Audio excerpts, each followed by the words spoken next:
అల్లూరి నడియాడిన జిల్లాలో గంజాయిని సమూలంగా నిర్మూలిస్తామని ఈగల్ విభాగాధిపతి ఆకే రవికృష్ణ స్పష్టం చేశారు.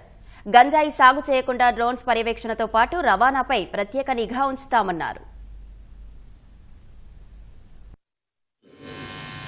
ఈగల్లో మన రాష్ట్ర జనాభా 5 కోట్ల మంది కూడా సభ్యులే.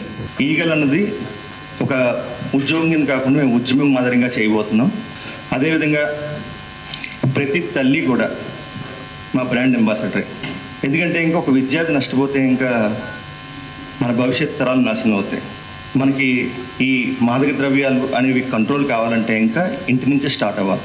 మనకి సాధారణంగా మనం ఏమనుకుంటామంటే ఇంకా మన ఇంట్లో జరగదు ఇది, ఈ డ్రగ్స్ మాదక ద్రవ్యాలు గంజాయి అన్నది ఎక్కడో జరుగుతాయి అని భ్రమలో ఉంటాం. ప్రతి తల్లి మా బ్రాండ్ అంబాసిడర్ చెప్పడానికి కారణం ఏంటంటే ఇంకా మీ ఇంట్లో పిల్లలు కూడా మీరు గమనించాలి. Narcotic drugs and psychotropic substances act 1985 ఇది కేంద్ర చట్టం.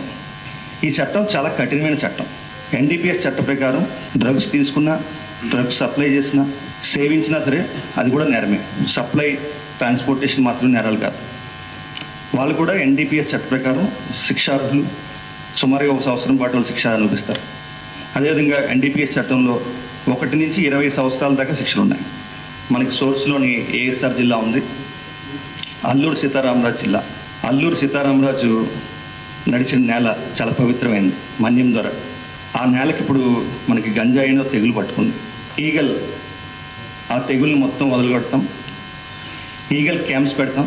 ఈగల్ టీమ్స్ మేము అక్కడ పర్యటన చేయబోతున్నాం. అక్కడ గంజాయి మొక్కలు పండకుండా మనం దాన్ని పూర్తిగా ASR జిల్లాకి ఆ గౌరవాన్ని మళ్ళీ తీసుకురావడానికి మా ప్రయత్నం చేస్తాం.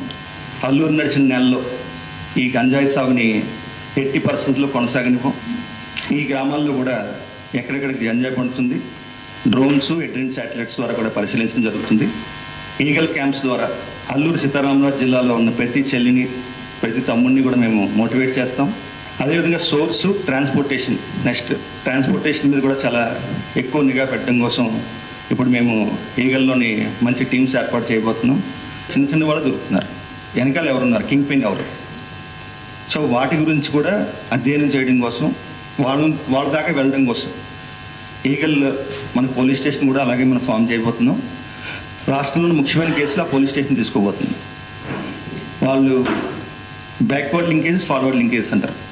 అంటే ఇంకా వెనకాల ఉన్న వాళ్ళు అది ఎక్కడి నుంచి స్టార్ట్ అయింది, అక్కడి నుంచి రాష్ట్రం దాటి వెళ్ళిందా, రాష్ట్రంలోనే ఎవరైనా వారు దానికి సపోర్ట్ చేస్తున్నారా, వాటన్నిటి గురించి కూడా మేము దర్యాప్తులో బయట తీయబోతున్నాం. ఖచ్చితంగా భవిష్యత్తులో మంచి ఫలితాలు వస్తాయని మేము అనుకుంటున్నాం.